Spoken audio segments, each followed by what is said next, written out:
사무엘상 2장 1절에서 11절까지 보시되 아마 여러분 성경에도 그 2장이라는 표시 위에 보면 한나의 기도라고 이렇게 나와 있을 겁니다.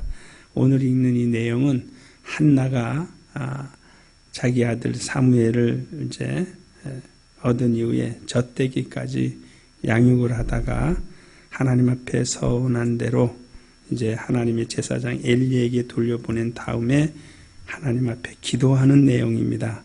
2장 1절에서 11절의 말씀을 우리가 그러한 마음을 가지고 한나가 아들을 하나님 앞에 서운하고 바친 다음에 어떠한 기도를 하였는가라는 것을 생각하면서 우리 모두 합독하도록 하겠습니다. 시작.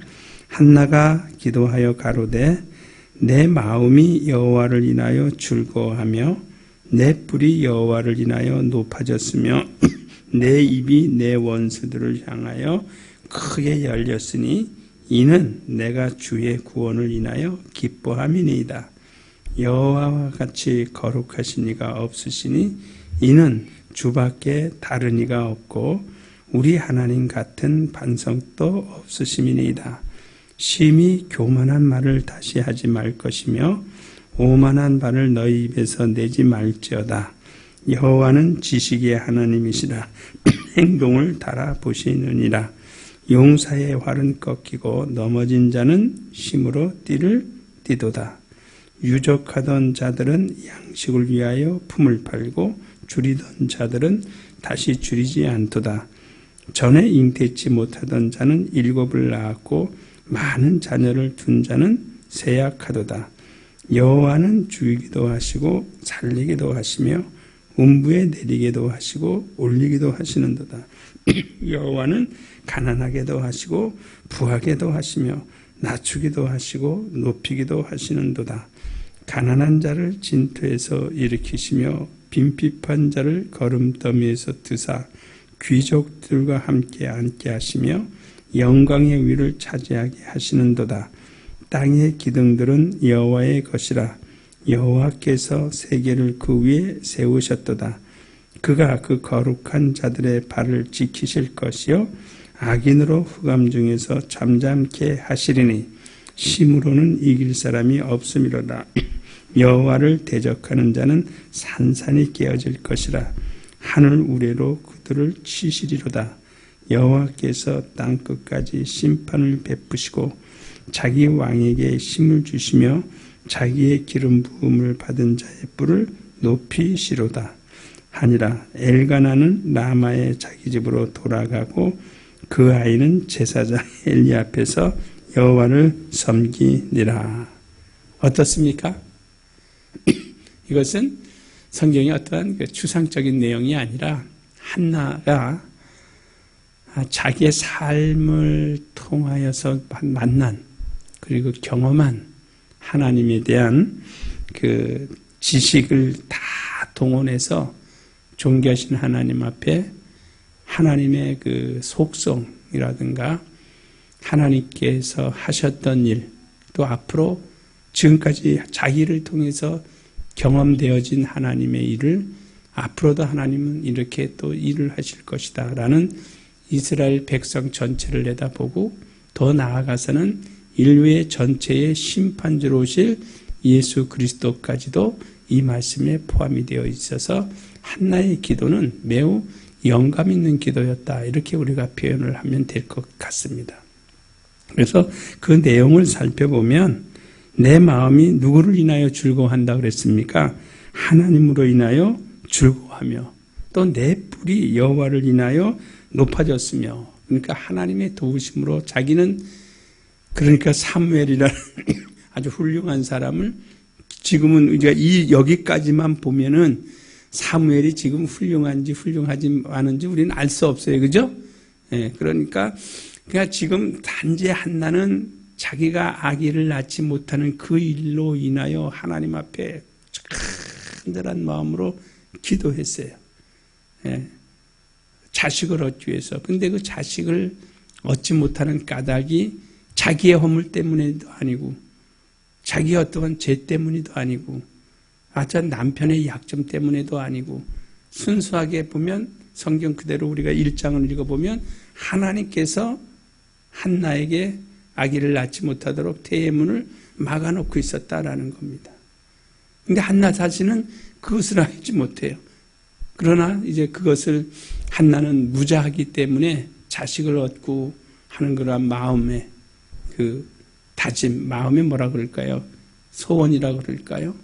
왜냐하면 한 가정에 시집을 와서 이스라엘 백성들의 특징은 그 가문에서 자식을 얻지 못하면, 자식을 또 낳아주지 못하면 저주스러운 것으로 생각을 했기 때문에 한나 자신은 엘가나를 통해서 자식을 얻는 것이 소원이었거든요. 그런데 자식을 얻지 못하니까, 그런데 종을 통해서는 자식을 낳으니까 거기에 대한 막 한이 있거든요. 왜 저 여자를 통해서는 하나님 똑같은 남편인데 자식을 주고 왜 나한테는 자식을 주지 않습니까? 라는 아주 간절한 절규의 기도를 하나님 앞에 드림으로 하나님이 주시는 자식을, 하나님께서 태의 문을 열어주시니까 자식을 이제 낳은 거거든요. 그 얼마나 기특한 자식이에요. 그런데 낳기 전에 한나의 기도는 하나님, 내가 요한복음 17장에도 나온 것처럼요, 내가 이 세상에서 사람 나온 일로 인하여 기뻐할 수만 있다라면 그 순간 기쁨을 느끼고 남은 그 자식, 낳은 자식은 하나님 앞에 돌려드리겠습니다라는 서원까지도 한 것에 대하여 자기는 경험이거든요. 그러니까 오늘 이 부분은 한나의 자기 신앙적 경험의 고백입니다. 그러니까 우리의 기도도 사실은 남이 유창하게 하는 언어를 빌려다가 기도하기보다는 우리 삶 속에서 이루어 주시고 삶 속에서 역사하신 하나님께 대하여 그냥 그대로 하나님 앞에 기도하는, 이것이 우리의 하나님께서 기뻐 받으시는 기도이고 우리의 믿음의 기도다, 이런 것을 좀 생각한다면 한나는 그 자신을 그대로 고백하는 겁니다. 2절에도 한번 볼까요? 여호와와 같이 거룩한 이가 없으시다. 하나님의 거룩성을 아주 강조합니다.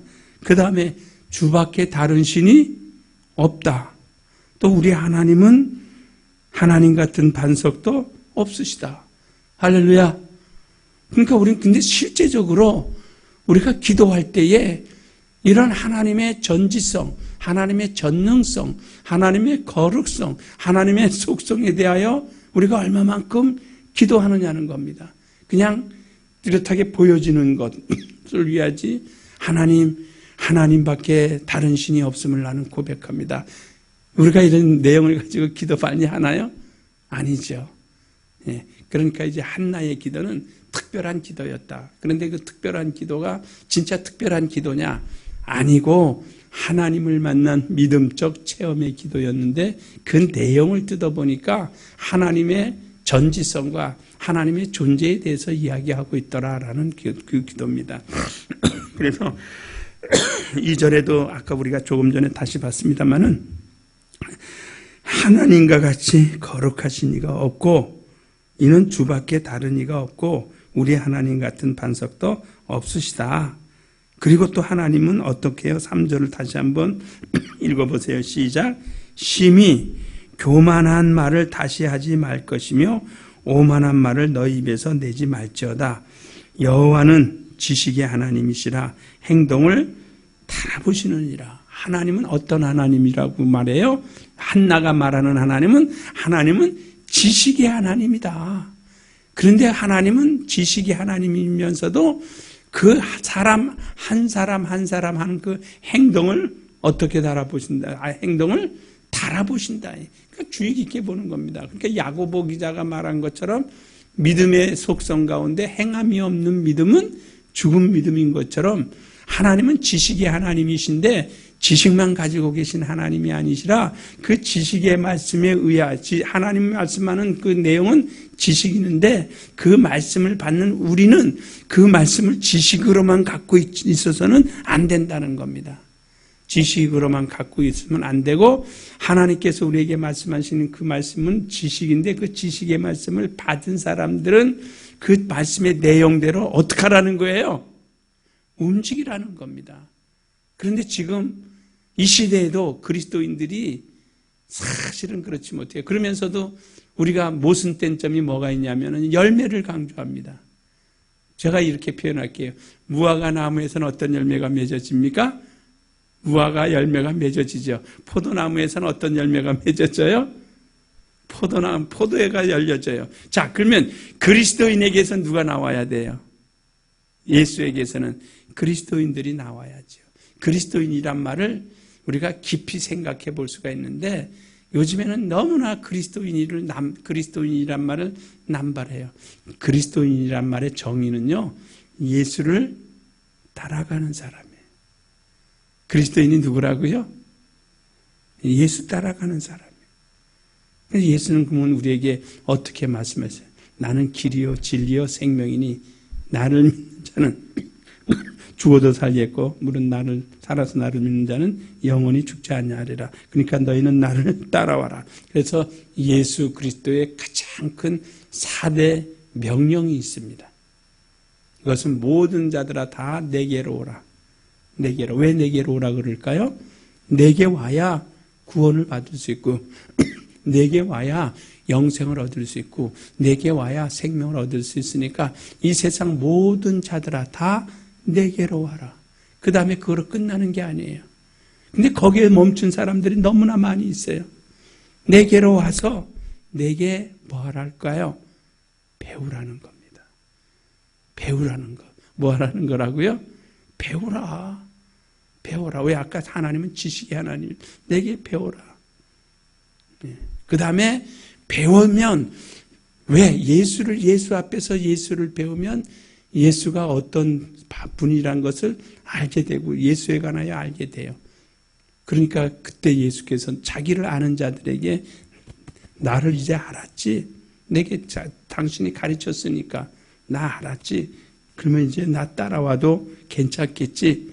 나를 신뢰할 수 있겠지. 나를 정말 믿을 수 있지. 그러면 이제부터 뭐 하라는 거예요? 나를 따라와라. 따르라는 3번째입니다. 그 다음에 4번째는 나를 따라오되 나를 따라와서는 이 세상에 있는 행복은 느낄 수 없을 것이다. 그러니까 내 멍에를 뭐 하라는 거예요? 매라는 겁니다. 이게 그리스도의 요구사항이에요. 그러면 우리가 우리 주위에서 믿음의 사람들이라고 자칭 그리스도인이라는 사람들을 이제 이 말을 4대 명령을 여러분들이 기억하시고 내 주위 사람들을 이렇게 한번 보세요. 신앙의 사람, 저 불신자들 말고요. 교회 안에서 주일날 모임을 갖고 예배를 드리고 함께 어울렸던 그 사람들, 내 주위 사람들의 신앙적 모습을 한번 자세히 살펴보시라는 겁니다. 그래서 목사는 성도들을 살펴보는 겁니다. 그래서 그때 필요로 한 말씀. 그러니까 저 밖에 있는 사람들을 향한 메시지가 아니라 구성원들, 지금 현재 여기에 모여져 있는 이 구성원들의 신앙적 상태를 분석하고 또 이해하고 또 파악을 해서 여기에는 지금 무슨 어떠한 메시지를 전달해야 이 자리에 있는 사람들의 심령이 변화되어지고 정말 깨달아져서 지금보다 더 나은 발전적인 신앙생활을 할 수 있지 않겠느냐. 그러한 것에 대하여 고민하고 번민하고 그래서 성경 본문 한 절을 찾더라도 굉장히 심사숙고하게 찾는 겁니다. 그런가 하면 외부에서 오는 사람들은요. 그 사람들은 책임감 있게 오는 것이 아닙니다. 그냥 자기가 전하고 싶은 메시지를 늘 갖고 다니는 겁니다. 그러니까 어찌 보면 듣기는 참 좋아요. 근데 실제적으로 우리 속에 파고들기는 그러니까 전적으로 사역하는 사람들과 다르다라는 겁니다. 그래서 이제 예수 그리스도의 우리가 4대, 어떤 사람은 교회는 10년, 20년, 30년을 다니는데 제가 지난 목요일 날 이야기한 것처럼 선생이 되어져 있어야 돼요. 분명히 10년 되면 최소한 정말 성경을 우리가 제대로 알고 예수를 제대로 받아들이면 예수 믿는 순간 그 다음 날부터 예수를 말할 수 있어야 됩니다. 할렐루야!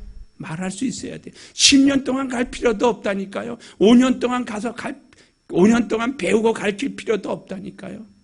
근데 지금은 배우는 데만 또 몰입해요. 그것도 참 감사하죠. 배우는 데만. 근데 배우고 난 다음엔 머리가 커지는데 그 다음부터는 그 다음 3단계 계통을 가잖아요. 그 3단계는 예수를 따라가는 겁니다. 그러니까 자기의 생활을 뒤로 하는 겁니다. 버리는 겁니다.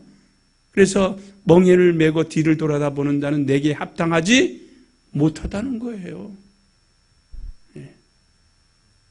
그리고 따라가다 보면 결과적으로 주 예수 십자가 우리도 져야 되는 겁니다. 이것이 신앙적 4단계의 맨 모든 자들아 내게로 와서 쉼을 얻고 구원을 받으라. 그 다음에 내게 배우라. 그 다음에 나를 따르라. 그 다음에 내 멍에를 지라 라는 겁니다. 이 시간에 우리 기도하십시다. 기도하실 때 정말 우리 한나가 고백한 것처럼 하나님은 지식의 하나님, 그리고 그 지식을 전달하실 때에 그 지식을 받은 사람들의 행위를 달아본다 그랬습니다. 달아본다라는 건 저울 위에 올려놓는다는 겁니다. 얼마만큼 내 말에 귀를 기울이고 내 말을 따라오고 존중 여기고 순종하느냐. 모든 믿음의 행위 속에 하나님은 달아보신다라는 것을 기억하시고 우리 나라와 민족을 위해서 기도해 주시면 감사하겠습니다. 교회 회복을 위해서 기도하시고